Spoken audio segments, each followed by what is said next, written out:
Leaders news కి స్వాగతం. Railway Koduru ఈ రోజు మధ్యాహ్నం వైఎస్ఆర్సీపీ కార్యాలయం నందు పత్రికా విలేకరుల సమావేశంలో మాజీ శాసనసభ్యులు కోరుముట్ల శ్రీనివాసులు మాట్లాడుతూ రాష్ట్రంలో కూటమి ప్రభుత్వం అధికారంలోకి వచ్చిన ఈ 40 రోజుల్లోనే రాష్ట్రం మరో బీహార్ లా తయారైందని, దేశంలో మునిపెన్నడూ లేని విధంగా అధికారంలోకి వచ్చిన 40 రోజుల్లోనే ప్రజల నుండి తీవ్ర వ్యతిరేకత వచ్చిన పార్టీ ఏదైనా ఉంది అంటే అది కూటమి ప్రభుత్వమేనని ఆయన అన్నారు. ఇంట్లో ఎంత మంది ఉంటే అంతమందికి తల్లికి వందనం అన్నారు. నేడు అధికారంలోకి వచ్చిన తర్వాత ఒకరికే అంటున్నారు. ఉచిత ఇసుక అన్నారు. షరతులు వర్తిస్తాయి అంటున్నారు. గత ప్రభుత్వంలో 5 యూనిట్లు 18,000 ఉంటే నేడు 23,000గా ఉంది అంటూ ఆయన అన్నారు.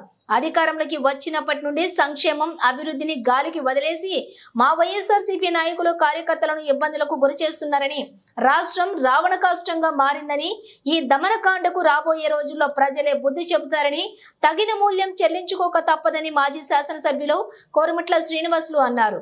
ఈ కార్యక్రమంలో వైస్ ఎంపీపీ ద్వాజారెడ్డి, సీనియర్ నాయకులు సుకుమార్ రెడ్డి, పట్టణ అధ్యక్షులు సిహెచ్ రమేష్, తల్లెం భరత్ కుమార్ రెడ్డి, కరీముల్లా, రత్తయ్య, ఎంపీటీసీ బండారు మల్లి మరియు వైఎస్ఆర్సీపీ నాయకులు కార్యకర్తలు పాల్గొన్నారు.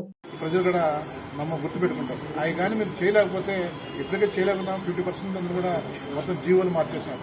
జీవోలు మార్చి ప్రజలు కూడా మళ్ళీ తప్పుదారు పరిస్థితి కార్యక్రమం చేస్తున్నారు.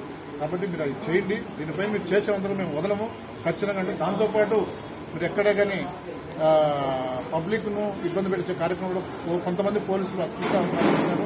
అది మంచి పని కాదు. మేము 20 ఏళ్ళు రాజకీయం చేసినాం. ఎక్కడే కానీ సామాన్య సగటు మనిషి కూడా ఇబ్బంది పెట్టలేదు.